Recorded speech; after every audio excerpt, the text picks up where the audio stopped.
Acredito que todos os cristãos, os convertidos de todo o coração, que aceitaram Jesus, independente em quais dificuldades elas viviam, na rebeldia, na idolatria, né, na perdição do pecado, independente em qual área de suas vidas elas caíam, pendiam ao pecado. Eu acredito que toda pessoa que logo após a sua conversão, ela passa algumas represárias, algumas dificuldades, e acredito ser natural, porque você está em tempo de mudança. E toda mudança, ela gera um certo desconforto, ou em você, ou no local onde você está, ou nas pessoas que conviviam com você.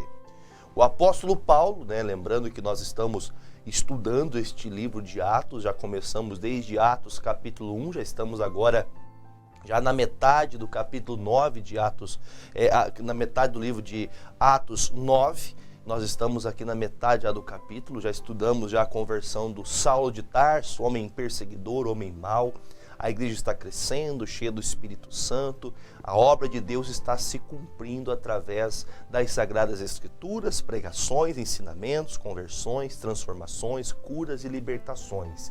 E agora, o Saulo de Tarso, o grande conhecido apóstolo Paulo, ele, por sua vez, agora já é de Jesus. Você deve se lembrar que nos versículos que nós estudamos de Atos 9, lá até o versículo de número 18, onde nós estudamos, ele foi cheio do Espírito Santo, foi batizado nas águas e ele passou a enxergar, as escamas de seus olhos caíram. E hoje nós começamos a estudar o Atos 9, espero conseguir terminar o capítulo 9 hoje. Nós vamos falar da perseguição contra aqueles que são de Jesus e também da cura de Enéas. Vamos lá, vamos partir do versículo 19, Atos 9, nós vamos começar no versículo 19, onde a gente parou nosso estudo no último dia que a gente esteve aprendendo aqui. Diz assim o versículo 19: E tendo comido, isso aqui é o apóstolo Paulo, ficou confortado. Esteve Saulo alguns dias com os discípulos que estavam em Damasco. E logo nas sinagogas ele pregava a Jesus, que este era o Filho de Deus. Eu fico pensando como é importante a gente dar atenção minuciosa a cada versículo desse. O apóstolo Paulo, se você voltar atrás aqui, poucos versículos atrás, você verá um homem duro, um homem difícil, um homem que, apesar de ter grande conhecimento, um poliglota, um homem de tanta bagagem, né, de tanto conhecimento, um fariseu, como ele mesmo diz em Romanos, fariseu de fariseus, este homem, ele tinha a capacidade, ele tinha entendimento, ele reconhecia as línguas, ele era um homem de muito, como diz a Bíblia, um homem douto, conhecedor. Porém, contra os cristãos, ele tinha até mesmo cartas pelos grandes da sinagoga para prender cristãos, para matar cristãos, para encerrá-los em prisões e açoitá-los. Agora, este homem duro, este homem mau, este homem de coração tão pesaroso, ele, por sua vez, agora começa a sua vida cristã. Ele começa agora a desfrutar da palavra de Deus de maneira tão importante para ele, para os ouvintes, que ele começa a pregar Jesus Cristo. O mesmo que ao outro momento, em outra situação, ele perseguia, agora ele está pregando. Ele entra na sinagoga, ele não fala de doutrina de fariseus, ele não fala da lei de Moisés, mas ele fala de Cristo. É assim que toda pessoa convertida, uma pessoa realmente de Jesus Cristo, ela prega Jesus. Ela não vai ficar, como diz um ditado, ela não vai inventar moda, ela não vai querer mudar o evangelho, não vai querer melhorar o evangelho. O evangelho por si só, ele já traz toda a bagagem necessária para uma conversão e uma vida de santidade. Então, o Saulo de Tarso pregando Jesus Cristo, é assim que deve ser com os novos convertidos e com os que já se converteram há algum tempo. O novo convertido tem prazer de falar de Jesus. Por mais que você, em outro dia, você estava sendo um perseguidor, um dia antes, um dia depois, uma semana, um mês que seja, mas você hoje tem uma outra característica. Hoje Deus mudou, moldou o seu moral, moldou em você algo que é diferente. Por isso que nós temos que entender, a pregação que sai das nossas bocas deve ser a pregação em Cristo Jesus. O homem que perseguia o evangelho agora está também ajudando, está pregando, ensinando. E olha o que diz o versículo de número 20. E logo nas sinagogas pregava Jesus Cristo, que este era o Filho de Deus. Então os judeus, por sua vez, eles não davam crédito que Jesus era um Filho de Deus. Eles poderiam dar crédito, por exemplo, que Jesus era um profeta. Como disseram algumas vezes, inclusive através de alguns, se você for no evangelho, os evangelhos, você vai ver que em alguns momentos eles diziam, quem é esse? Não, esse é um profeta, não, isso aí é Elias, isso aí é João Batista. Só que nós sabemos que ele é o Filho de Deus. Só que eles não davam esse crédito para não dar o braço a torcer por causa da dureza, da religiosidade deles. O religioso é assim. O religioso, ele não dá o braço a torcer. O religioso, ele não aceita que a religião dele não salva ninguém. Só muitas vezes oprime as pessoas. Por isso que o evangelho não é uma religião. Quando alguém perguntar para você de que igreja você é, eu sou um cristão evangélico. Primeiramente, eu sigo a Cristo, aprendendo na igreja o evangelho, aprendendo. O pastor vai ensinando, eu vou crescendo no evangelho. Agora, se você, embora saiba que essa é a base fundamental, se você fica preso àqueles momentos de emoção, aqueles momentos de alguém falar, você pode, você consegue, tudo vai dar certo para você, eu vou dizer para você, é triste falar dessa forma, mas você está procurando Deus onde Ele não vai estar. Jesus tem palavras de amor, sim, de bênção, sim, mas, primeiramente, Ele trata o coração. E, normalmente, para tratar o nosso coração, nós não vamos ser acariciados, nós vamos ter que mudar o rumo. E o apóstolo Paulo teve uma mudança tão grande que agora ele deixa de falar das denominações, das religiões das quais ele praticava e começa a falar unicamente da vida de Jesus, falando, este sim é o Filho de Deus que veio para poder salvar todo mundo. Versículo 21. Todos os que o ouviam estavam atônitos e diziam, não é este o que em Jerusalém perseguia os que invocavam este nome, e para isso veio aqui, para os levar presos aos principais dos sacerdotes? As pessoas começaram a ouvir, peraí, mas esse homem que está pregando aí hoje não é aquele tal de Saulo? Esse homem aí não é aquele homem que nós ouvimos falar, que recebeu cartas, que recebeu autoridade para prender os cristãos? Não é este? Eu gostaria muito, eu já passei por isso, vou ser sincero que eu já passei por isso. De alguns momentos, por exemplo, onde volto à minha cidade, onde volto ali às minhas bases, né, na vila, no bairro que nasci, que morava, que cresci, amigos de infância, né, colegas de infância, que em alguns momentos me perguntaram, mas espera aí, você agora é crente? Você agora prega Jesus Cristo? Você agora é pastor? Sim, agora eu sou. Mas você não era aquele que fazia isso e aquilo, você não fazia aquilo, não traía mulher, não bagunçava, não usava droga. Você? Sim, eu mesmo. Quer dizer, a pergunta que fica lá, como diz, a pulga atrás da orelha das pessoas, eu vou dizer para você que isso aqui é positivo, as pessoas têm que verem a diferença. Normalmente o olhar de julgamento das pessoas é assim. Elas querem encontrar um meio para poder criticar o que você faz em Cristo. Mas importante é que há uma diferença, como diz o próprio livro de João, né? João 2, a mudança da água para o vinho. É uma mudança totalmente, é uma mudança drástica, que as pessoas não conseguem nem compreender como isso acontece. Mas o Saulo agora, pregando Jesus Cristo, é visto como um homem, meu Deus, mas esse homem prega essas palavras tão bonitas, ensinando o evangelho, mas não era ele o perdido, o perturbado, que prendia esses crentes? Como que ele está pregando para a gente agora? Quer dizer, A mudança é visível. Versículo de número 22 agora. Põe em tela cheia para mim esse versículo. Olha, lê comigo bem alto aí, ó. Saulo, porém, se esforçava muito mais e confundia os judeus que habitavam em Damasco, provando que aquele era o Cristo.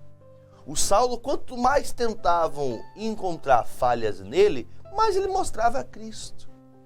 Assim deve ser, a igreja de Jesus tem que ser assim. Quanto mais querem apontar erros, quanto mais querem criticar, quanto mais querem falar, quanto mais tentam bater mesmo na igreja de Cristo, mais nós temos que apresentar a palavra, e ensinar e mostrar que a valia da nossa vida, só tem valor a nossa vida se nós conhecemos Jesus Cristo. Por isso ele faz o quê? Ele se esforça mais. Então veja que todo começo, se você pensar, é melhor então abandonar esse negócio de pregar a palavra e ir para minha casa. O Saulo poderia fazer isso. O Saulo era um bom artesão, ele fazia tendas. Ele poderia muito bem viver da vida dele, trabalhar e ser um cristão, um bom cristão, vivendo no seu cotidiano. Poderia ter casado, ter tido filhos, mas ele escolheu mesmo ser perseguido, mesmo as pessoas não querendo ouvi-lo por conhecer o passado dele, ele continua a pregar. Assim se dá uma vida de alguém que se converteu de verdade e que pouco se importa com aquilo que queiram falar do que você foi. Porque o que você é hoje é o que é a verdade de Jesus. A verdade de Cristo em você é quem você é. Não tenha medo, não tenha vergonha de enfrentar as perseguições. Até porque, em outro tempo, pode ser que você era o perseguidor, como eu. Eu vou ser sincero para você. Tenho pessoas que trabalham aqui comigo, não sei se elas fazem ou fizeram a mesma coisa que eu. Aliás, fizeram, fazem, já sei que não fazem mais. Mas eu me lembro, antes de me converter, de aceitar Jesus Cristo como o meu único Salvador, quantas vezes falar, esses pastores são tudo ladrão, esses pastores são enganador, essas igrejas é tudo mentirosa, a única igreja que Jesus deixou é a minha, sabe aquelas coisas? Era assim com você também, se você pensava assim também. Lá também, o Rio Grande também, o meu amigo lá do Rio Grande também era assim. Quer dizer, éramos pessoas que estávamos perdidos nos entendimentos errôneos da vida, mas conhecemos Jesus. E hoje, apesar de lá atrás nós termos uma opinião totalmente fora da palavra, hoje nós nos esforçamos mais, como um Paulo. Ele está se esforçando mais para que a palavra ache uma brecha e ache acesso aos corações e as pessoas se convertam. Glória a Deus por isso. Versículo 23. E tendo passado muitos dias, os judeus tomaram conselho entre si para o matar, mas as suas ciladas vieram ao conhecimento de Saulo. E como eles guardavam as portas, tanto de dia como de noite, para poderem tirar-lhe a vida. Olha que ponto chegou. Tomando-o de noite, os discípulos o desceram dentro de um cesto pelo muro. Olha só, o Paulo tendo que fugir. E quando Saulo chegou a Jerusalém, procurava juntar-se aos discípulos, mas todos o temiam, por não crendo que fosse ele um discípulo. Se você parar e pensar, às vezes as pessoas não vão dar crédito. Eu vou dizer para você que eu já tive alegria, vou ser sincero para você, já tive alegria nesse meio pastoral de estar batizando, ganhando almas para o Senhor. Eu já ganhei pessoas que você fala, essa pessoa não está se batizando, essa pessoa não está aceitando Jesus. Quando você olha aos olhos nus, né? Já tivemos a alegria de batizar pessoas no presídio, pessoas que estavam em reclusão por causa dos erros que cometeram na sociedade, que ali ainda, pagando uma pena, deixaram aquele pensamento de morte, de transgressões e aceitaram Jesus Cristo. E ali são batizadas e ali Deus permite que eles voltem à vida. Eu sei que há amigos, pessoas que estão dentro das prisões nos assistindo. Eu tenho aqui muitas pessoas, aqui inclusive em Francisco Beltrão, que sempre nos acompanham. Eu quero dizer a vocês que Jesus Cristo, Ele é o mesmo ontem, hoje e eternamente o será. E você pode sim resolver a sua vida. A pior pessoa do mundo. Pastor, mas eu matei, eu adulterei, eu fui um ladrão, um roubador, eu fui uma pessoa podre nesse mundo, uma pessoa maligna. Independente do que você foi, Jesus Cristo escreve uma nova história para você. Mas você tem que aceitar. Agora, Saulo, saindo, né, daquela vida ruim que ele tinha, aquela vida de perseguidor, até que as pessoas dessem crédito ao Paulo, foi difícil. Porque normalmente é assim, quando você tem uma vida de muitos erros e todos conhecem, elas gostam de apontar. Dificilmente encontramos pessoas que estejam dispostas a ajudar quem ninguém quer ajudar. Por que eu digo isso para você? Porque a maioria das pessoas são assim, elas gostam de apontar. Elas apontam, mas essa pessoa, ela é isso, ela é falsa, ela é aquilo outro. Mas precisam de pessoas cristãs verdadeiras, verdadeiros cristãos, sinceros, que mostrem Jesus. Que realmente se importem com a alma delas. E agora, Saulo, para que não fosse morto, ele teve que fugir. Pegaram o Saulo rapidinho, colocaram dentro de um cesto, amarraram cordas, desceram ele pelo muro para ele fugir, para não morrer. E ele foge, chegando em Jerusalém. Eu vou encontrar os crentes na igreja, eu vou encontrar os cristãos para a gente continuar a obra. Quando chega lá, até os crentes fizeram uma separação com ele. Cuidado, você que é cristão, você que já é membro de alguma igreja, você que é batista, metodista, você que é independente da religião, a qual igreja você vai, melhor dizendo, independente da denominação. Cuidado para você não excluir as pessoas que estão vindo até você para se unir. Tem pessoas que vêm para se unir e ela é desprezada.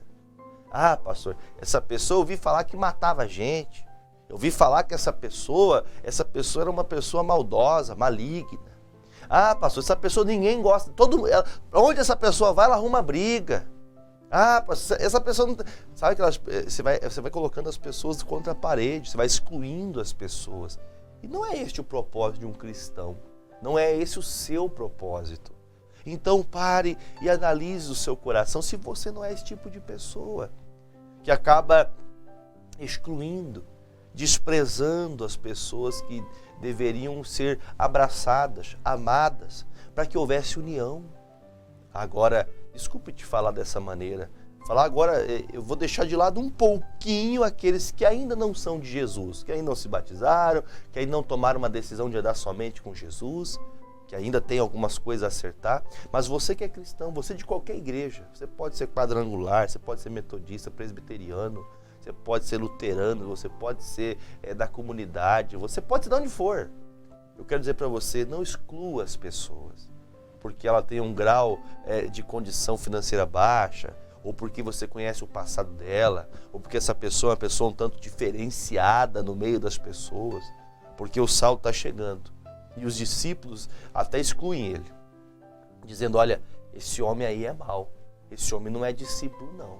Então veja que há pessoas que, se é uma pessoa fraca espiritualmente falando, é uma pessoa que facilmente abandona e volta à perdição. Quantos não estão hoje desviados? Porque você achando ser o anjo de auréolazinha na cabeça, né? Não é assim que representa os desenhos? O anjo de auréolazinha, na verdade, alguns parece que quando vão dormir, tira a camiseta, tem uma asa, né? Bate asa e vai para o céu, tão santo que você é.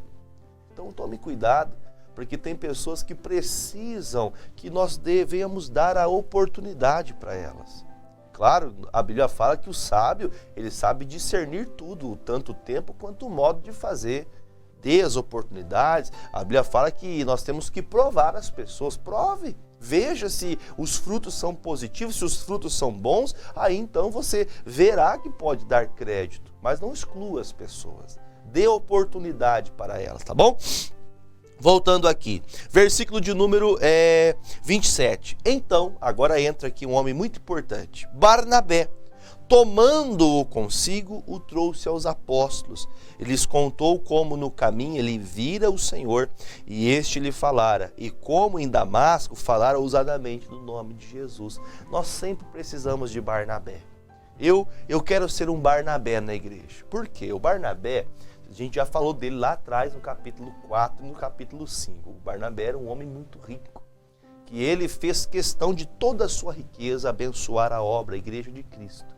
E este homem agora, ele vê que todos os discípulos estão deixando o Barnabé de lado. Excluindo Saulo de lado. E Barnabé, ele vai, então, abraça a causa, se torna um amigo do Saulo e fala: Saulo, me diga como é a tua história, o que aconteceu. Então Saulo conta: olha, Jesus veio até mim, um resplendor de glória, e ele me fez cair de joelhos, e ali eu fui, então, fiquei cego 3 dias, orando, jejuando, veio um homem chamado Ananias, colocou a mão na minha cabeça, orou por mim, deixei de ser cego, fui cheio do Espírito Santo, fui batizado, pregava ousadamente na sinagoga, e hoje, expulso, cheguei a Jerusalém pensando em encontrar amigos aqui na igreja.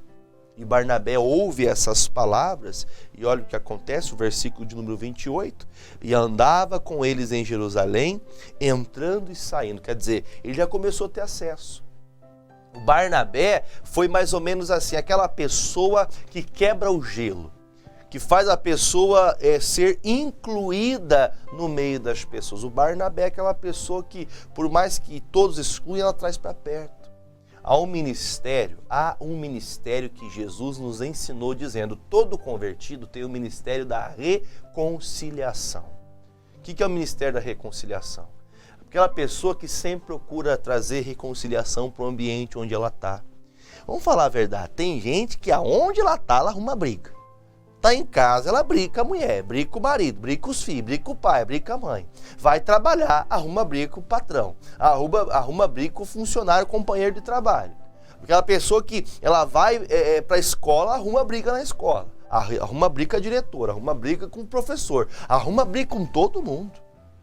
Tem pessoas que é briguento mesmo. Não é aquela pessoa que sai, como diz, soltando fogo pelas ventas, né? Igual o dragão, não. É aquela pessoa que ela vai agindo muitas vezes e a forma que ela conduz as coisas faz que as pessoas tratem ela mal. Então veja que o que o Barnabé faz, eu vou dar uma chance para esse camarada, e o Barnabé escuta a história dele. E ele entendeu que aquilo que está acontecendo é uma conversão. Então, se a conversão ela é válida para mim, ela é válida para você também. Ah, pastor, mas eu uso drogas, eu sou uma pessoa que vivo perdido no mundo. É a mesma conversão, é o mesmo Cristo que chegou até mim, é o mesmo Cristo que chega até você. O mesmo Jesus que trouxe salvação para mim, é o mesmo Jesus que trouxe salvação para você. Como aprendemos lá em Atos 2, aprendendo esses estudos, nós aprendemos que, aliás, Atos 1, nós somos testemunhas. Nós somos as testemunhas do Evangelho de Cristo, tanto em Jerusalém, como na Judéia, Samaria ou nos confins da terra. Nós somos as testemunhas de Cristo. E por onde passamos, nós vamos aprender a trazer reconciliação. O que é reconciliar? É trazer um ambiente onde havia briga, a trazer unidade. É operar, onde você chega e você vê briga, contenda, você chega ali e resolve.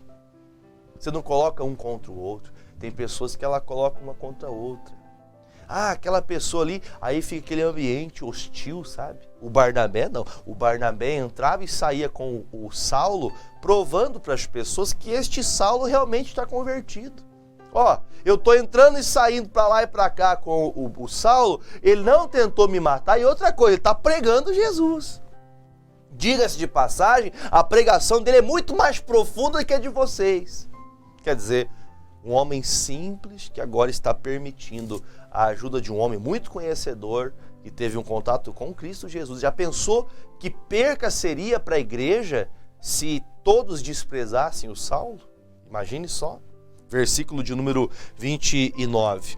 E falava ousadamente no nome de Jesus, falava e disputava também com os gregos, mas eles procuravam matá-lo. Sabendo, porém, os irmãos o acompanharam até Cesareia e o enviaram para Tarso, que é a cidade natal de Saulo.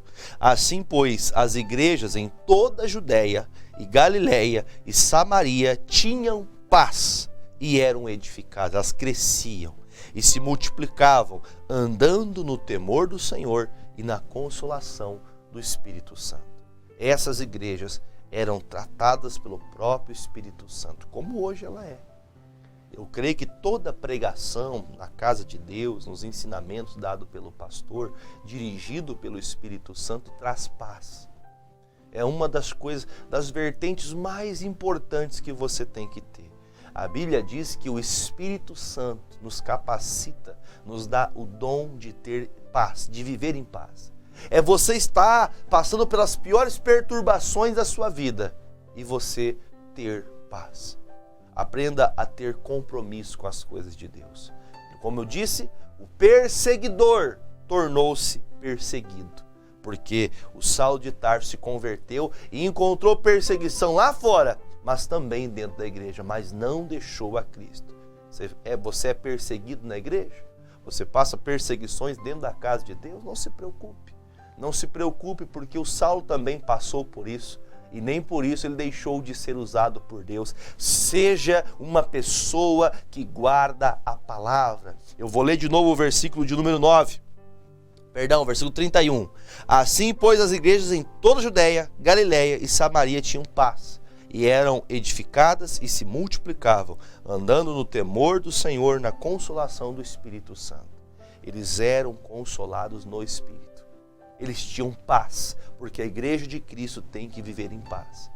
Traga isso para o seu coração. Por mais que você passe perseguições, o Senhor te dá paz para você manter sua vida. E por fim, eu vou ler agora outra parte do capítulo 9. Vamos terminar aqui, eu pretendo terminar o capítulo de número 9.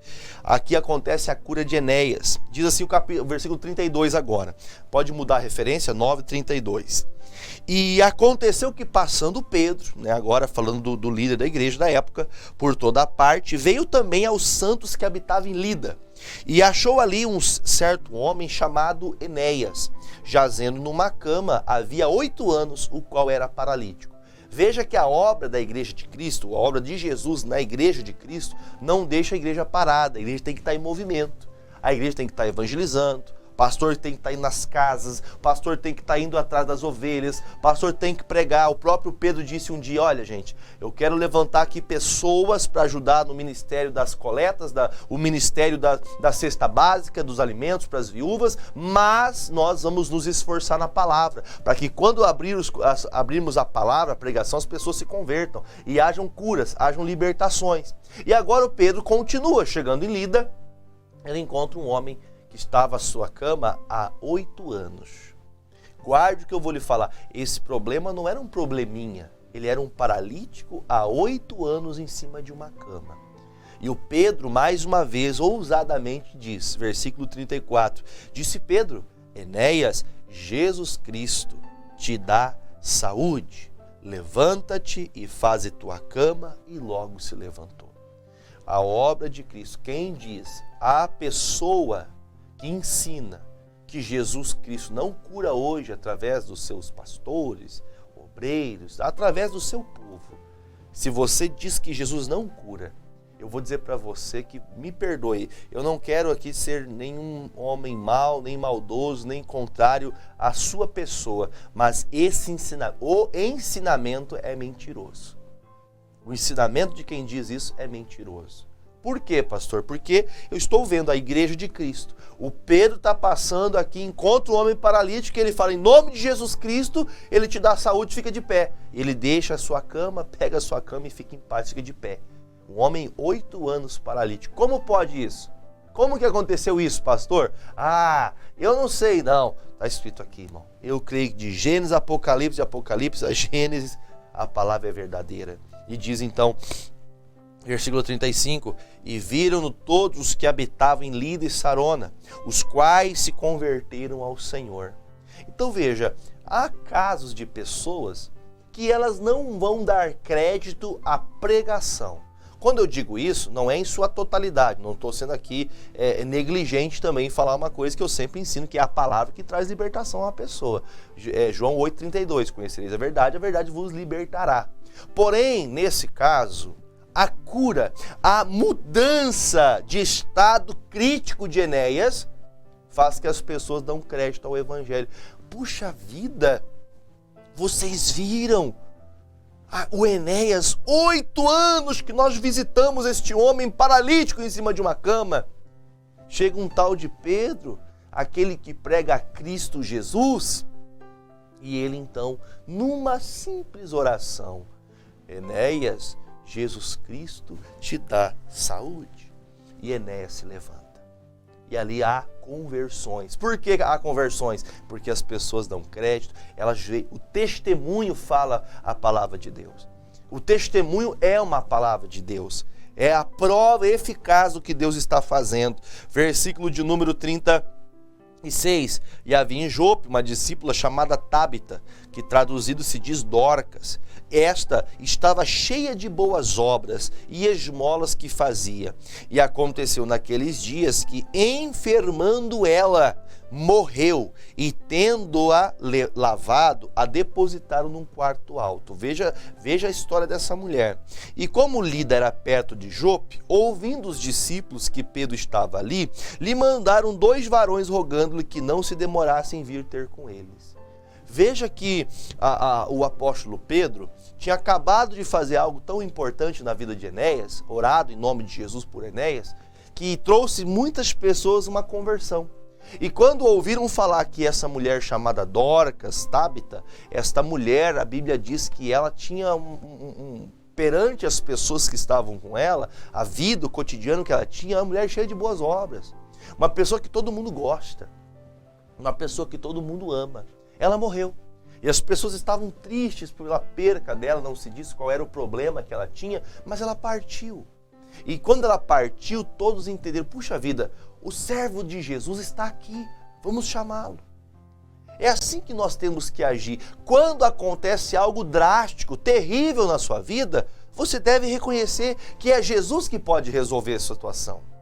É Jesus. A igreja de Cristo deve sim ser como aqui na Bíblia, a igreja primitiva, as necessidades do povo. E quando então chamam o Pedro, lá no versículo agora de número 39, levantando-se Pedro, foi com eles. Quando chegou, o levaram ao quarto alto e todas as viúvas o rodearam chorando e mostrando as túnicas e vestes que Dorcas fizera quando estava com elas.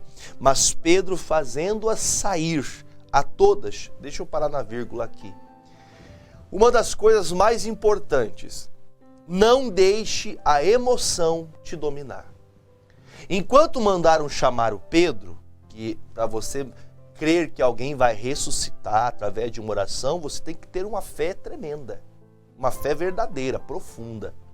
Eles então chamam o Pedro, e quando o Pedro chega, tá todas aquelas mulheres chorando. Olha só, Pedro, olha só. Porque Jesus, se você se lembrar, na ressurreição de Lázaro, as pessoas estavam assim também. Todo mundo chorando. Não deixa as emoções te dominar. Pastor, mas ó, o médico deu o exame aqui, ele viu. Tá aqui é o câncer, eu vou morrer. Ele disse que não tem o que fazer, já tem uma metástase se espalhando. E agora não há o que fazer, ó, eu vou morrer, estou praticamente morto-vivo. Diz a palavra, versículo de número 40. Mas Pedro, fazendo-as sair todas, pôs-se de joelhos e orou. E voltando-se para o corpo, disse: Tábita, levanta-te. E ela abriu os olhos e, vendo a Pedro, assentou-se. Pastor, ela ressuscitou, sim. Porque enquanto você está cheio de lamúrias, cheio de sentimentos, você não usa fé. Deixe esse sentimento, deixe as lágrimas de lado, deixe a emoção de lado e pegue a fé. Sem fé é impossível agradar a Deus. E por fim, 41, e ele dando-lhe a mão, levantou e chamando os santos e as viúvas, apresentou-lhe a viva. E foi isto notório por toda a Jope. E muitos creram no Senhor, e ficou muitos dias em Jope com um certo Simão curtidor. Quer dizer então que a igreja de Cristo está crescendo. O apóstolo Paulo já é um pregador, apesar de estar sofrendo tantas represárias. O apóstolo Pedro continua o trabalho. Veja que a obra não ficou só em Jerusalém, eles estão caminhando, levando a palavra por onde há o acesso. E há conversões, há curas, há libertações e ressurreições. E por que isso está acontecendo? Porque essa é a igreja de Cristo. Se nós aprendemos qualquer outra coisa além disso aqui, lança fora. O próprio Jesus disse assim: se algum tentar incluir dentro dessa palavra um ponto, uma vírgula, ou tirar um tio ou um jota, estes que fizerem desta forma vão ter que pagar um duro juízo. Não faça isso. Não acrescente, mas também não tire. Não tire, também não acrescente. Se você crê na palavra de Jesus, é isso aqui que você tem que ver. A obra de Jesus, a obra redentora, ela faz que a pessoa se converta, que ela seja curada, que ela seja liberta. Em alguns casos, primeiro ela é liberta. Em outros casos, primeiro ela é curada. Em outros casos, primeiro ela vê alguém ser curado ou ressuscitado. E aí então ela se converte. Quantos se converteram na conversão de Saulo? Perseguidor. Ah, mas se até o perseguidor se converteu, eu também vou me converter. Quer dizer, os testemunhos falam através da nossa vida. Seja um testemunho de Cristo. Seja a igreja de Cristo. Amém? Permitindo Deus, amanhã nós continuamos no capítulo 10. Vamos fazer oração agora? Pai, crendo única e exclusivamente no poder do nome de Jesus, eu oro, meu Deus, crendo assim como Enéas recebeu a cura, que há pessoas acamadas agora. E eu posso dizer, você diga seu nome nessa oração, diga seu nome. Como eu digo o meu, Jefferson, Jesus Cristo te dá saúde. Você, Antônio, você, Maria, João, você, José, você, quaisquer seja o seu nome, Jesus Cristo te dá saúde. Receba a saúde em seu corpo, receba a saúde mental, receba a saúde física, moral, espiritual. Jesus Cristo te dá saúde.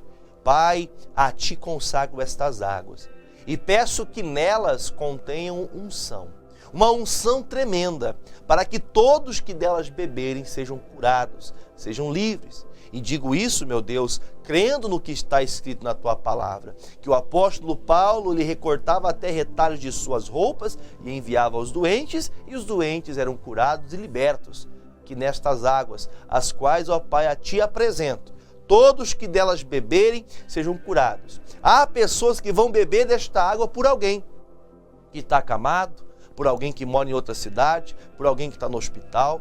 Jesus, que ao beber destas águas, a unção do céu seja derramada e todos sejam curados e livres para a tua glória. Visite a todos, que haja conversão, transformação na vida de todos e principalmente a salvação do Senhor sobre estas vidas. Eu declaro eles curados, livres de todo mal, em nome de Jesus.